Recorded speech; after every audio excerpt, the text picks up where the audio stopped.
Hello everyone, welcome to the channel. My name is Caleb. My name's Matt. My name is Nate. And we are the Cosbros. Cosbros. And this is our first ever podcast, and we're extremely excited to be here with you guys today. We are going to be discussing pop culture and everything that entails in that. So lots of Star Wars content, lots of the new Batman content. We got a ton of new movies, commercials, and TV stuff coming out. So we just thought we'd bro up and have some conversation regarding some of what our favorite, some of what we love most. And I want to give a quick introduction to everyone, and we're gonna go ahead and start with our boy Matt. How long have you been cosplaying? Gosh, I've been cosplaying going on 10 years now. 10 years. Yeah. Years, dang. I know he's done a lot of characters in the past, but what would you say most people know you as, Matt? Oh, everyone most definitely stands me as Captain America. Captain America. He does a Absolutely. pretty good one as well. He does do I will say though, his Obi-Wan is catching up. It is. Especially with this new series, it's gonna be like a hunger for the character. Can't wait. We're really excited for that series, and we'll definitely be covering that here on the channel because I think that's gonna be really epic. I actually went back and was rewatching A New Hope, in that scene where he says we meet again, and it's almost like you want to think like, oh, this is like force or whatever, but it kind of actually worked, you know, for like this series and them actually having this duel together, and I'm really excited to see what they're gonna do. Speaking on the subject of Star Wars, did you guys ever see that fan-made like redo of that action scene with Obi-Wan and Vader? Like, Obi-Wan and Vader fighting. That It's like- was insane. dude, it's like, I know Alec Guinness could not fight like that back in the day, but still, Yeah, that it would have would've been been kind of cool nice, if it went yeah. down like that. We already mentioned who he's into, Captain America, but what kind of character do you want to see you cosplay next? Ooh, cosplay next. We were talking about things that are coming up, right? Obi-Wan's coming up, and I already have that going. I used to do a Spartan from the Halo franchise, and they just announced they just came out with the new trailer for that. And I've been talking about doing another Spartan for over a year now. So I'm thinking I really would like to give another shot at revamping my Spartan. That's gonna be epic, and he actually has his own Etsy shop as well. So he's been, not only has he been cosplaying for 10 years, but he's been creating a lot of his own props and stuff. So I think that that's something that you should definitely like maybe just get the 3D pieces and you could paint it yourself and stuff. It'd be so much easier. Yeah, so much cheaper too. Right. Well, the last one I built out of foam myself, and that actually has been my cheapest cosplay to date because of that. Really? Oh yeah, it was only like $300 tops to make that entire. I think I Spartan can top armor. that, man. I can go cheaper than that. Yeah. All right, and Matt, which Comic-Con are you going to be going to next? Where can we see you? If WonderCon is still around, Yeah. that's my all-time favorite WonderCon in the Southern Never been. California region. Never been. And so I will be going there. It's fantastic. It's everything that San Diego Comic-Con used to be before it became nothing but movies and whatnot. Big names. Yeah, so that's definitely on my list of Comic-Cons to check out. I just didn't get the chance, and then with COVID and everything, it definitely just put a damper on everything. But definitely, I think the boys, we're going to be definitely checking that out. Maybe do a Marvel day, a DC day. Who knows? Absolutely. Oh yeah, Marvel, DC, all the way. Maybe a Star Wars day, you know? We gotta get our boy true. Nathan a That's Star Wars true. cosplay. You know? Exactly, yeah. Soon. So, got Matt a couple questions. Let's go head over to our boy Nathan. So Nathan, how long have you been cosplaying for? I mean, professionally or just for his hobby? Oh, you know, I would say just a hobby sake. Okay, I would say probably ever since 2014, actually. Dang, okay. And that was actually my first time I ever got into Comic-Con in San Diego. So I'm a local San Diegan, so I was never able to get tickets. We basically did my first cosplay as Star-Lord, and that's actually what kick-started me into it all. Like when you're walking around, and the movie had just come out that year as well. So having families and kids point out to you like, oh my gosh, it's Star-Lord! Right. Was a great feeling. Oh yeah. I totally agree with you. I just, that's one reason I know everyone sees me as Spider-Man in real life, but I mean, I really don't really care for the character other than just like seeing the kids just react and just be like, oh my gosh, it's Spider-Man. Exactly. And of course, having a lot more of a comfortable costume is great too, you know? I mean, you Always can't nice. do 10 Always backflips in nice. Star-Lord's jacket. So Definitely not.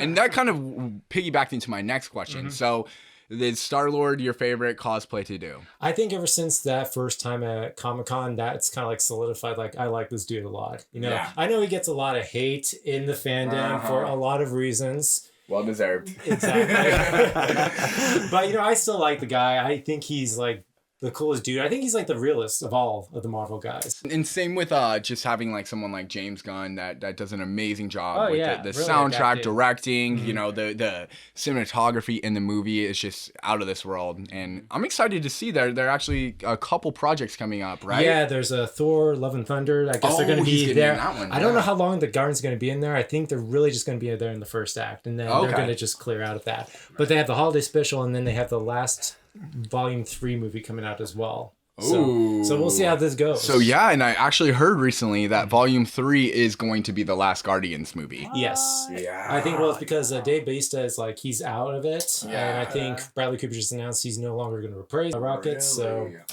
yeah, but I think it works. I'm one of those guys. I love trilogies, like the Dark Knight trilogy. I thought that was perfect the way it was. If you did a fourth movie, I think it would just diluted it, and I think the message was spot on. Some people may disagree with me, but I like the trilogies, so if this caps it off very well, I'm cool with it. Yeah, for sure. You never know. I mean, it is a sad to see their day come to an end, but we still have 3 future projects that they're in, and I'm sure that there's going to be a ton of other Marvel movies and projects coming up. So, I mean, you can't. It's not comics, you know. They can't just keep rewriting him and rebirthing him. If you will. People get old, they're you know. humans. So, with all that being said, we talked about Star-Lord. Now, what kind of character do you want to cosplay next? Oh, okay. Well, I don't know if anyone's seen on my Instagram, but I guess like Superman is a big one that gets a lot of people's attention. Yes. I think I would love to upgrade Superman. Probably not. I don't know to like the Snyder Dark suit because I feel like that's a phase, but definitely more for the Henry Cavill like suit. Now, I'd like to try and get that. Have you looked into the Adventures of Lois and Clark, the new one on CW? Yeah, that's a clean. That is a good clean cut. Right? It is kind a of good homage to the classic look as well as like modernizing in a way. So maybe that one too, but definitely a new suit. And also I'd probably say The Witcher. Oh Get him. Yes. He's been wanting to do The Witcher for a while. I know everyone's been bugging me about it. It's like, hey, dude, when are you gonna do? I'm like, I gotta get used to contacts first. Like, geez, I don't know. Okay. Actually, that's my question for you guys. What is the secret with contacts when you go down that road? So I bought 3 pairs because I really wanted to use it for this upcoming Comic-Con.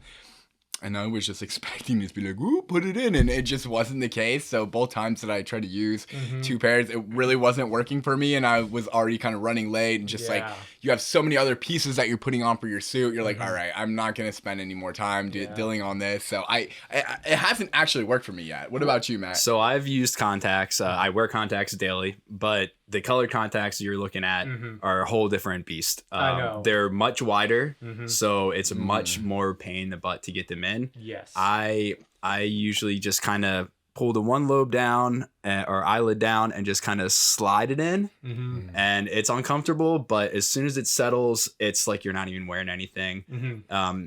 It's not so great for me because I have astigmatism. Yeah, and that's what I've heard as well. Is like you have an eye astigmatism. It's much harder just to get. It was definitely like it kept like folding over and like wanting just to stick to my hand and not like go into my eye. That's like, all right, I'm over this. So it's true when they say cosplay is a commitment. Oh, like you 100%. go into it all the way because Yeah. this is the struggle is real. Yeah, And it's always something that happened with your cosplay, especially like right when you're gonna wear it. It's like first time I debuted my first Avenger Captain America, took me about 10 minutes of walking around the con up in Northern California, and the back buckle busted off, and so it's just flapping around back there.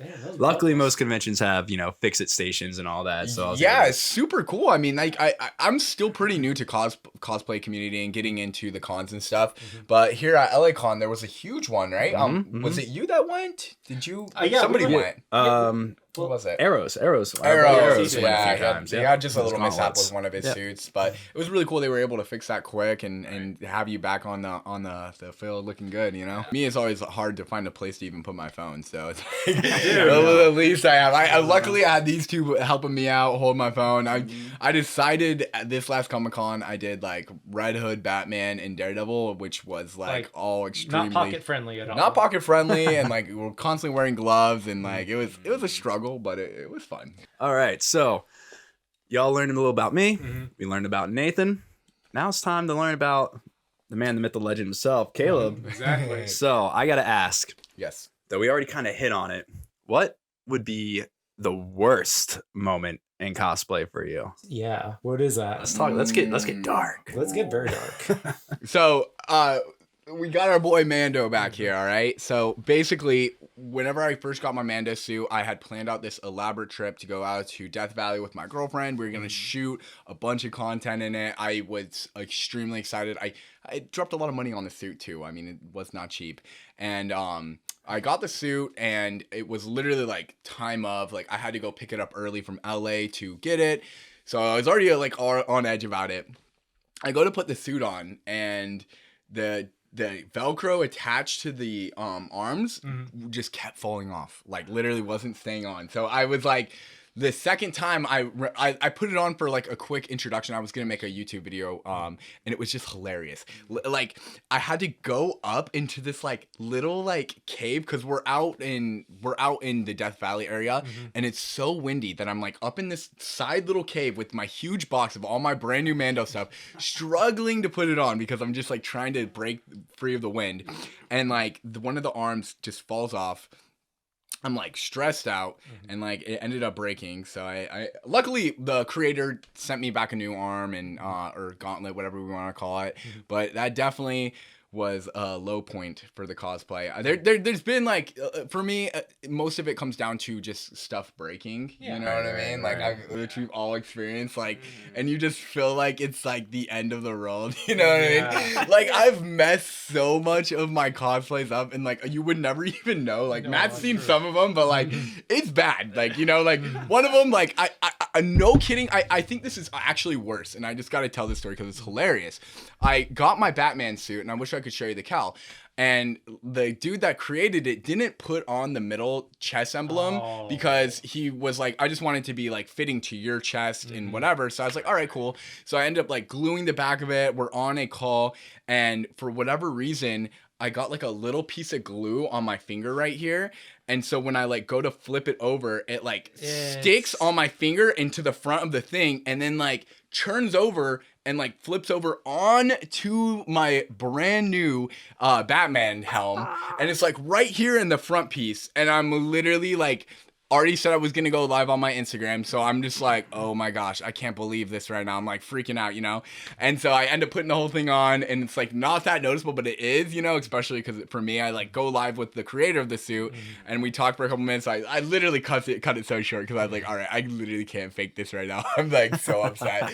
I was able to like get most of this stuff out, but it was definitely like a nightmare. Yeah, definitely the worst time to have sticky fingers, as they say. Right. Definitely. You learn to be a lot more cautious. Yeah, I mean, you try anyways, right? You try, you know. and I did fix the helmet. It's there's a slight imperfection in it, but like for the most part, you can't tell, especially in pictures. And that's what I've realized with a lot of the suits is it's like it's not always gonna go the right way, but you just have to go along with it and figure it out. And I'm kind of clumsy and mess things up, so it is what it is. And a thing that helps in the cosplay world, we love the 3-foot rule.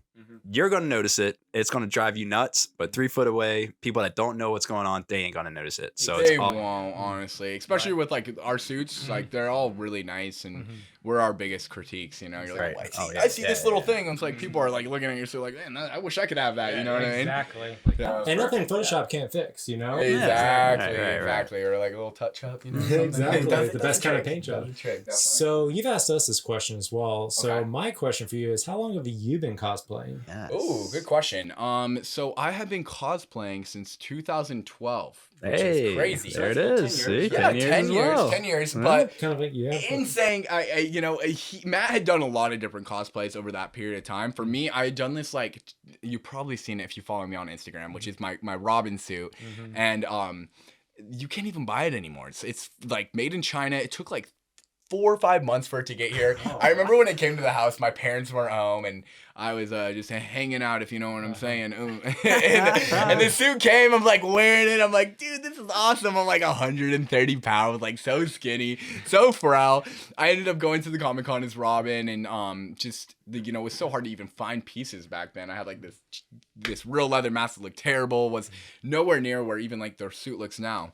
And I actually didn't cosplay for a while since after that. I would wear my costume every once in a while for like Halloween or something, And I did go to a couple Comic-Con events, but I actually didn't bring it back out until San Diego Comic-Con 2019, and I just was a lot more built Robin back then. So You know what? I'm gonna actually say, kind of like the last time before 2020 happened. It felt like 2019 was just like a good year for just cosplay. I don't know about you guys, Yeah. but No, I it went was. to WonderCon, met a bunch of friends there. Even just like that was actually my first time I actually got into my own ticket to go to Comic-Con as well. Really? So in All San right. Diego, and that was a good time as well. So. it was a different time back then. Yeah, dude. I like the was, it SpongeBob was. 20th anniversary as well. So the whole cast got to be there. So that Oh, was they great. were there. Yeah, Yeah. I remember that. That was the only panel I got into. The only one. Because, like, if you guys don't know, to get into any panel in Hall H, you have to, like, stay out there the night before. Camp out from Really? like the beginning Isn't of the that con. crazy? Basically. Are you Oh yeah, serious? I yeah. didn't People know will that. camp out from literally the first night Wow. for like the major ones. Like Marvel, they'll be camping out from day one. Oh, yeah. No, I just go there to honestly like I have fun. And, don't like, care about the panels whatsoever. Exactly. Yeah. I did want to see like Frank Miller was at Los Angeles Con. I Yes. did kind of want to see him, Yes. especially in like my Batman or Right, Daredevil right, suit. right. Because that would have been like, so epic if you could. oh, I know, man. But it's like one thing for me a little bit with like just these Comic Cons in California. It's like so dumb, and I get it. We got to have the precautions and stuff, but like they have these like you're in like this booth, and then they're like next to you in this other like plastic, 'cause not plastic, but like see-through booth. So you're like next to each other, but you don't even get to see the person. No. You're paying like an extra $100 to like view this. I'm like, dude, this is not worth it. Like I want to shake Frank Miller's hand as Daredevil and have him be like, that's an awesome cosplay, and it's, I'm like, oh, thank you. We're at a comic convention. We're not at a zoo. I know, It's and- freaking weird. Or wax museum. Speaking of Yeah. wax museums, the one booth that we passed by that I thought literally the guy was a wax figure was Tommy Wiseau. He was like, Oh yeah. yeah, he was standing behind the whole plexiglass, but he was so still. I was like looking, I was like, is he alive? And then he's moved. I'm like, Oh, it is him. Yeah. Right. Dude, that was. I mean, luckily they weren't too strict with the mask restrictions and stuff, and I mean, I'm just hoping that it kind of continues to trend that direction because a part of like to me like cosplaying is like having your mask off and like showing you it's like you look like Captain America, our boy looks like Star-Lord. Yeah. He doesn't right now, but with the facial hair, it looks really good. I Honestly. kind of regret. It's same with Batman. I'm like having to like stick this mask inside of this like already tight thing that just doesn't work. It doesn't look good. I'm like, all right, like we're here to have fun. Like we know the safety regulations, whatever. It's like it's fine. but at the same time, it gives you more creative to be with your mask, which is one thing that you guys did when we went to LA Comic Con. We all got creative with the masks. It Like was fun, yeah. someone, I don't know where'd you get it from, but it was one you did for Daredevil, the whole Yes. like Shogun mask. Was Yeah, kinda cool. yeah. So, That was great. our friend Eros, he's one of our buddies in our crew. He actually is a big Mandalorian leather maker, and he does a lot of 3D printing and stuff. And so, like, a couple weeks out, he was basically just like to the whole group, hey, if anyone wants like a 3D printed mask, let me know. Dude, this guy was hammering out masks. Like it was He's like hammering out prodigy. masks. He got like his guns done, right? Oh, Yeah, yes. Uh-huh. And he got what else? He did something else for me as well. But basically, I just like found this template for this mask on the internet. And it was just like what's that samurai game that they just recently made? Oh, I know which one you're talking you know about. Shishima? Shishima, Right? Ghost of Shishima. yeah. Yeah. Ghost of Shishima. So it's one of the masks from that. And like I am not gonna lie, I did do like I get like kind of like particular and stuff. So I did a lot of research before, and I found this mask, and he just sent me the raw print, and this is where I've really been exploring a lot more of my cosplays. It's kind of like, sanding it down, painting it, and like getting used to it. And like this was like the second or third thing I did. And it was a lot of fun, and ended up like my mask came in like right on time, and I put the whole thing on. It just stuck perfectly. It looked like it was connected Like it was to it, meant, right? like it was one piece. Yeah, Yeah, it was totally like you thought it meshed out. really well Yeah. as well. So the that was, colors. And sometimes those are the best ones when like things come at the last minute and you're stressing about it. Like all of us were pretty stressed with getting these pieces done. It's like, Yeah, we're up for like right. 2 days before the convention. Dude, I literally like was like up all night before to like finish airbrushing the Daredevil suit and getting all the stuff. Like Nathan came and picked me up, and Oh yeah, and you were still working on it. I was like missed bringing my jacket because I was just like so worried about getting all this other stuff. It's man. like Oh yeah, his jacket for Red Hood, right? Yeah, I forgot Which that honestly, jacket. yours still turned out without the jacket. I'm like, looked it's- alright, It you know, was, it looked no, alright. Yeah, I it was honestly fine. think It it showed would- off the armor a lot better. I kind of like that look a little bit too. It looked alright, It was good. Okay, guys, I want to get started with talking about the Book of Boba Yes. Fett. And, All right. and let's just be honest. I mean, I don't know. You guys can say what you want. But, like, the series itself, the first 4 episodes, Okay. I was pretty disappointed in. It was a bit of a struggle. It was. You have to find a groove for it.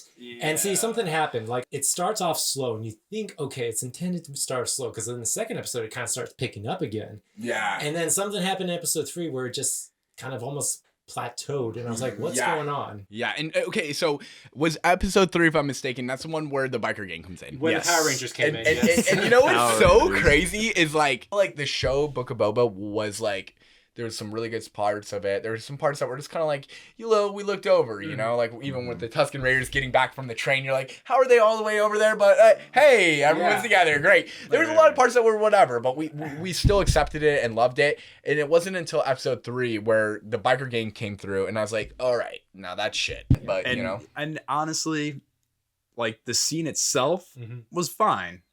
Just why the Power Ranger colors? Because it's Tatooine. Everything we've seen on Tatooine in all the movies, everything has always been very bland, Yeah. you know. And then all of a sudden they come in with, like you said, like these Mighty Morphin Power Ranger Exactly. scooters. brand new like scooters. Yeah, you know? like, It's it looks like you just futurized a Vespa. It's just, oh god, it just makes no sense. If they were just normal speeders, it would have been a completely different vibe. and another piece on that, as well as I was like, why are they moving so slow? Like, not only did it look like shit, but like Boba Fett did nothing in the scene, and then it just like they were moving so slow. I felt like you could have hopped off your bike and just jogged up next to the guy and caught him, right? Yeah. Didn't it literally end with Boba Fett flying in on his jetpack? That was really when you just like dropped in and like, homie, you could have solved all this from the very beginning if you just did that. Yeah, he should have like shot out the bottom part of his speeder, and then like, you know, been like, they should have had the Book of Boba Fett music, and like he like stops him and he's like, you better stop, with the mask on, and we're like, oh, finally he's doing something. that would have been very redemptive for that whole. It would have. It would have brought it back and like just kept Power Rangers out of it, you know. And on top of that, it's like, you know, I've never been that a diehard Boba Fett fan, but I just was like, why has he still not done anything? You know what I mean? Yeah. Okay, so for me personally, I really wanted to like Boba Fett. You know, like I've grown up, always been a Boba Fett hater. Yeah. I never thought he got the hype that he deserved. And I was like, cool, we're going to get a season and we're going to get that hype. And it has not delivered whatsoever. Unless they do something for the season finale. Like all this waiting and all this prepping is going to pay off somehow. I kind of feel like maybe that's where we're going with this character. He's not one of those that is like, I'm going to execute on site. It's like, no, I'm going to gather my intel. I'm going to gather my boys. I'm going to gather everything. And then we're going to launch. I was thinking that too. Like in the past, I feel like the way they've portrayed the character is he is supposed to be this ruthless thing. And he's aware of that too. Yeah. And he obviously ended up in the Sarlacc pit. So I think he kind of had like this big like aha moment. Like, you know what, maybe there is another way to go about life. And he's trying that route. But I think he's going to quickly find out, like, even though he's not a Mandalorian, like, this is the way, you know, like that me being this peacemaker just is not going to mix with me. And I need to embrace who I really am.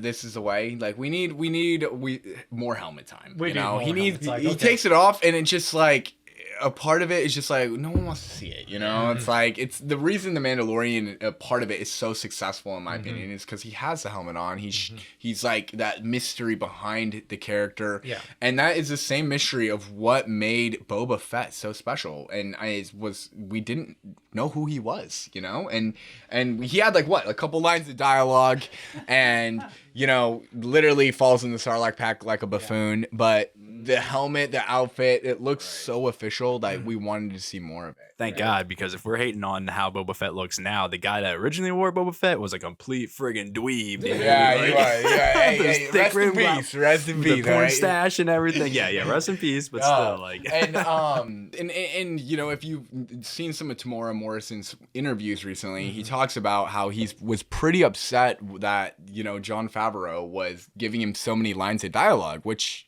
is completely valid. Like for me, it's like the reason that makes The Mandalorian such a good TV show is that Din Djarin is constantly wearing his helmet, you know, and it like leaves the mystery behind like, you know, his face, his facial expressions. For me, it's like, I don't want to see Tamora Morrison's like old ass face all the time. He always has his helmet off. He's always getting rocked, bro. When he doesn't have his helmet on, he's always getting rocked without it. So it's like, dude, keep your helmet on. Like, you know, you're too old for like showing like your face. Like, I hate saying it, like, but it's like gotten to the point where it's like almost every single scene he has his helmet off, and it's like they're hell bent on proving to you like he's not a Mandalorian. He just has the armor and that he's human. And it's like they're cool, trying to we humanize get that, but we were also introduced with him with the without helmet it. on, Yeah, like and way back him in Empire supposedly Strikes Back. being this incredible bounty hunter, you know, but he's not living up to that whatsoever in this series. And he's not. Book of Boba Fett has done a better job at developing the character of the Mandalorian than it has for the Boba Fett. Right, You know, they right. Disney. It was so weird to me because, like, you know, it's a story about Boba Fett, and they Disneyfy him so hard, and they like make him like this nice, super like easygoing character that like doesn't, you know, like do what needs to be done. Honestly, Right. and you know, then the Mandalorian comes through and he's just like doing what needs to get done, you know. It's like it was just a little bit bizarre to me, I can't say. It You know? is, Absolutely, yeah. When you put it into a larger perspective and you look at like these last 2 episodes, it's crazy because in my own opinion, it's been really some of the most amazing Star Wars content that we've gotten since honestly the prequels. Right? What do you guys think? I mean, honestly, I think the fact that they're utilizing certain characters, bringing them back into it, they're really trying to make this canon now. It's kind of nice. There's a lot of things I feel like they're also just kind of pandering to fans in a way. Like, I feel like a lot of these past 2 episodes, why mix them so great, is a lot of the fan service. And I'm not trying to say they're bad episodes. I think they're really good. Yeah. I think that's a big takeaway from it that I got. And the whole thing of just putting Mando into it, as well as a certain character as well, it feels like, okay, you're just trying to serve to the fans. Yeah, I mean, but for me, as you can see, you don't get a Mando suit if you're not a Mando simp. And as soon as I started hearing the music, like, no, I'm just like, hey, let's go, bopping back and forth, you know. So let's just give a quick talk about the episode 5 of The Mandalorian. That was crazy, was it not, boys? Like, I mean, I really kind of like how he goes back to his base and he meets his trainers, and the fact that that moment happens where he is battling for the Darksaber and he loses all respect of those two. It's like, wow. I didn't think all that would go down in one scene. I definitely did not expect it to go down like that. Like, he just won the right to the Darksaber. Who the hell are you, Armorer, to question if he did anything? Like, he's your rightful ruler. yeah. Exactly. Know your role. Uh-huh. You know? And I will say with what you guys are talking about on to add on to that is as well as we really got to get an understanding of where the Mando was at as he kind of spoke into his belief that he is the King of Mandalore, you know, because she asked, well, have you seen like the Jedi? And he said, I have. And, you know, he wasn't like afraid or timid to like give back the Darksaber like he was whenever he ran into Bo-Katan. Yeah, like you know, whenever he like just offered her the saber, which I thought that was really, really cool to see that he was starting to kind of like realize like who he is becoming, right? Yeah, he's different. Yeah, He's a different Jin than he is now, or than he was before. So Exactly. And so I'm really excited to see like what they're gonna do. I mean, for me, spoilers now, we're gonna talk about it. I was pretty disappointed with, you know, whenever the Mandalorian runs back into Ahsoka. I totally get for the story purpose they don't want to show him to Grogu and Luke, and as a Jedi you devoid all attachment. That makes sense.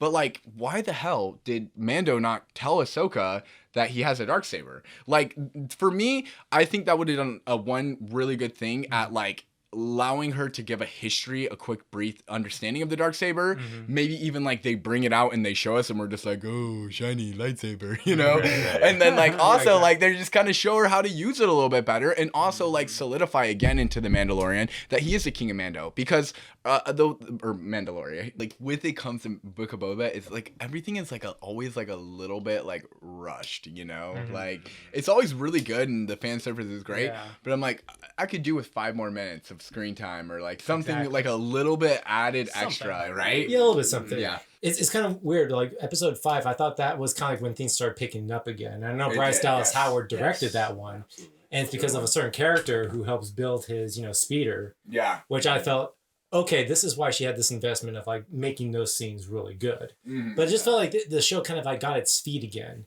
Oh, It's- absolutely. Like even So- like that one scene where Mando is going through like right after he's in that first fight and you're just trying to like mentally recover from like you're like Mandalorian just used that darksaber and like messed up like 5 pig creatures, like you're like literally like coming like holy crap, I can't even believe this has happened right now. Yeah. And then they're like taking you through this like elaborate like long scene without any cuts where it just like was so cool how they did that. And it just like I just felt like it was like an eyegasm. Every scene in that episode like So was good. so well, like the cinematography for it was incredible. It gave me a lot more respect for Bryce Dallas Howard because I feel like she understood what that scene was, which is like it's a world building scene, so Yeah. you can't make any cuts in here. Mhm. Like we're gonna get through this really fast segue, and then we're gonna go to making his speeder. And honestly, that as I thought that was gonna be a cringy scene when we brought that character back into it, but I was like, you know what? This is fun. I like this. Yeah, it's the so dialogue good. there is working. That when he got that Naboo starfighter ship, Mhm. I don't know about you guys, I love those ships growing Oh, up. dude, Those yeah. were so Those are- great, you Uh-huh. know. And I it was really cool to see the upgrades and like just to kind of like get like a view of like how fast it is. And of course, like I think this will be our next topic, like the little top piece where like R2-D2 normally is. But like I mean, of course, what do we think is gonna go up there? I mean, You're right. there's no doubt in my mind that they're gonna bring back Grogu at least at some point because he just carries the franchise. Honestly, That's the true. Mandalorian franchise, like we love Mando, but like it's like peanut butter without the jelly. Like Exactly. it doesn't really taste that good as a sandwich. You need that jelly for that peanut butter and jelly to smack. You know what I mean? Well, actually, I didn't know if this was one of the questions in your outline, but can we talk about that a little bit? With Sure. With bringing Grogu back, for some reason, I kind of almost wanted Mando 3 to kind of like take a break from Grogu for a while. I wanted to see Yeah. Jin kind of grow in a different way after that experience, and then maybe somewhere down the road in another season bring him back. But the fact they brought him back now, and with this big choice he has to make now, I feel like, wow, you guys are really speeding this up. Like no breaks at all. Like you want Grogu. No breaks. Yeah, Right, yeah. I agree. I felt like that. I mean, it was a nice little teaser at the end of episode 6, but I almost feel like it feels it's too soon for me. I feel like we need a break from Grogu. I know why Disney's doing that because that's the biggest toy sale right there. I'm sure it is. Right. Yeah, I mean, dude, you looks. have one like right back there. Yeah, so we have our little baby right here. Speaking about Grogu, I just loved that scene where him and Luke were like back in like this moment where Luke and this is one thing that I thought they did that Dave Filoni did a really awesome job with was just like that relationship between Grogu and Luke and kind of like reframing like the relationship with Luke and Yoda. Yes, You know? that was very cool. Because that is something like I feel like Luke would have a huge moral obligation Oh, yeah. to, Grogu. And yeah. I wish it was like explored a little bit more because he should be like, I need to train this kid. And that is kind of like without the context, that's kind of what we were seeing. Like they're building the Jedi Temple for Grogu. It's like he's realizing right now is like the time for all this to happen. And that's really powerful and cool. exactly when you kind of think that Luke didn't really have that much time with Yoda, even just like when he was being trained. Yeah. Like he really just had that time on the Negabus system. Yep. And then really in Return of the Jedi just saying goodbye to him. So like this is kind of like him making up for that lost time that he couldn't have with his mentor. And that was cool, right? How they talked about that. Yeah, absolutely. Yeah, and I definitely like the more like I know it's a touchy thing because it's all CGI when he's on the scene, but I've always been like, okay, we saw the prequels, we saw how long it takes a Jedi to be an efficient Jedi master, and Luke comes along and in the original trilogy he does a little bit of thing, and then all of a sudden he's a Jedi master. Yeah. So I'm liking that they're showing him more, and we are seeing more of like, oh no, he is actually something special. You know, Yeah. like just simply it'll. Oh, I think my favorite part of that episode is simply him walking with Grogu and simply just to keep him up with him. Yeah, Tossing him so forward, that he's tossing him just like- forward. Yeah, just it like- just shows how well he has mastered the use of the Force, and it's just such a relief because like your hype is actually deserved now. you know? Yes. And I just was so glad that we're getting a little redemption for Luke Skywalker after Rise of Skywalker. You know, Actually, it was The Last Jedi. Last Jedi. I can't even remember the name. They Jedi. suck so bad. You know, they suck so terrible. The worst movies ever. I literally honestly, they were trying to do when something very interesting with that. It's just, I think it became very solidified that you should not go that direction. You shouldn't go that direction. And also, it was just so dumb. Like, why was Luke not fighting Kylo? Like, it just, I don't know. It's like we are in Star Wars for the lightsaber combat, right? I don't know about you guys. Everyone else is in it for a different thing. For me, I'm like, fight with the lightsabers a little bit, especially in the movies. Like, come on. Like, this is what we're paying for. Like, you know, that's actually kind of a nice little good segue back to Bubba in the series and how he's being handled. Because I know the fandom is up in arms right now with how this is going. Like, their fandom of what Boba Fett was is kind of now being destroyed. What canon is now. Yes. And I mean, I've always been someone, because I came into the Star Wars universe at an older age and way after the original trilogies. And everyone was always like, Boba Fett, he's just the best. And I'm just like, where? Where is he the best? He stands there in one movie. He just stands there. Yeah. And in the next movie, he gets kicked and falls into Sarlacc pit. Like a fool. What makes him great? Exactly. Except for all your little fanboy fan fictions. And now that you're realizing that that's not actually canon, sorry about it. Yeah. You have to deal with that. But that's why we have Jin. You know, that's why we have another Mando to kind of like take that. Because I feel like what Jin has done in The Mandalorian is kind of like what Boba Fett should have been doing the whole time. It's like, take your mask off, do your stuff, you know, be cool at it. Show you kind of have this like good guy on the inside of that armor, even as bad as you are. It's like, but we didn't get that with Boba Fett. It's been a little too like nice and just like walk all over, you know, like there should have been more action. That we needed like each episode that when you look at The Mandalorian, for example, right? Each episode is like a quest, and at the end of the quest, does something cool. And every single episode, he holds it down big time. And I just think that Boba was just getting like ran through each time. You know, he was just like getting, and like I get it, like, you know, like you got to build that scene, you got to have the Wookiee get through somehow.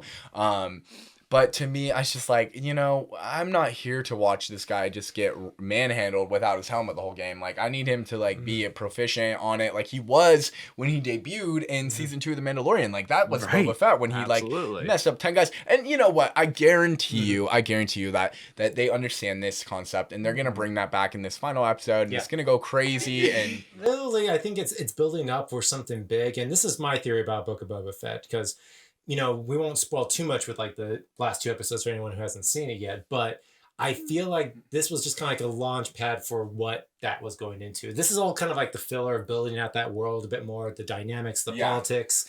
And I kind of feel bad because I think Boba Fett deserves a lot better than that. Yeah, absolutely. I think the fact they're treating him as like kind of like this segue back into the Mando series is kind of a cheap shot. I personally felt like the Book of Boba Fett has turned into not just introducing the next season of Mando, but Ahsoka's show as well. You know, because in the most recent episode, spoilers, she's like, "Will I ever see you again?" You know, or no, Luke asked that when she's leaving, and so that's clearly her departing on her journey in her series, type of thing. And I feel like that Disney's going to do that. It's going to pick out certain properties or certain shows.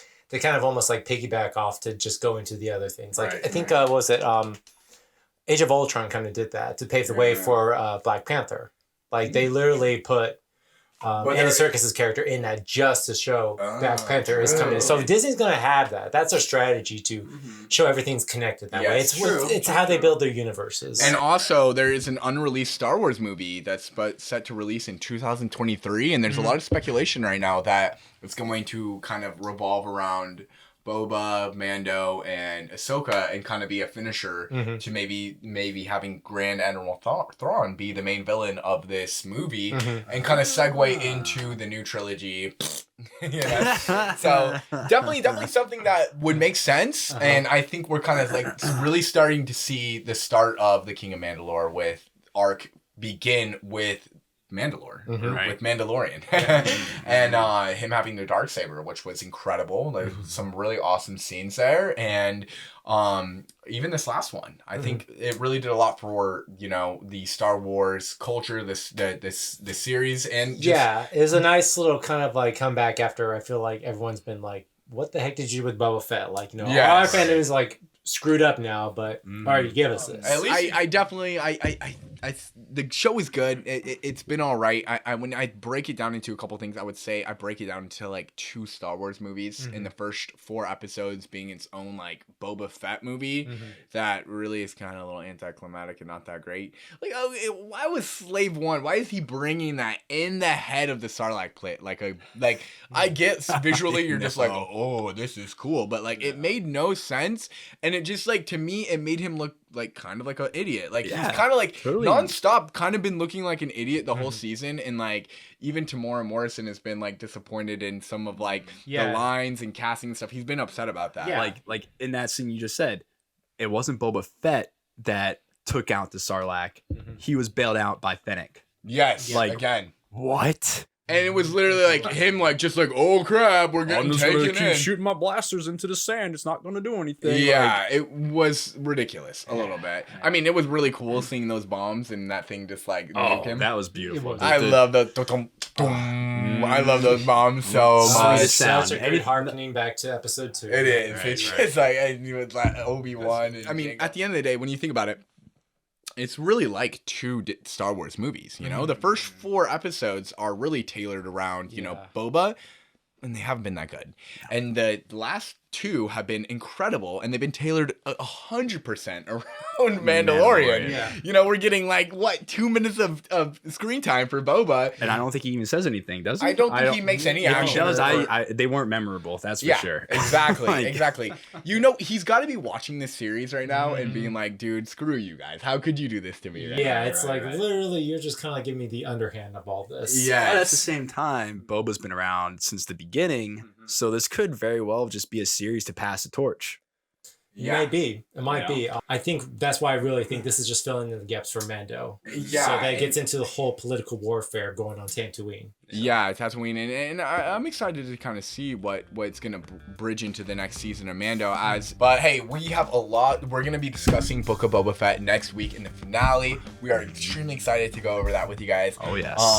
We're glad that you guys are viewed our first podcast. Like we had a great time filming with it. Many more to come. Lots of content. So if you haven't already, make sure to hit that subscribe button. Leave a like and comment what kind of content you guys would like to see next, or if you have any questions, leave those there as well, because we will print those out and go over whether it being cosplay, how to fix your own cosplays, or anything regarding our Star Wars, Lord of the Rings, or any of the comic book lore. Like we love it. So we want to build you as part of our community, and so make sure to subscribe and comment what kind of content you would like to see next.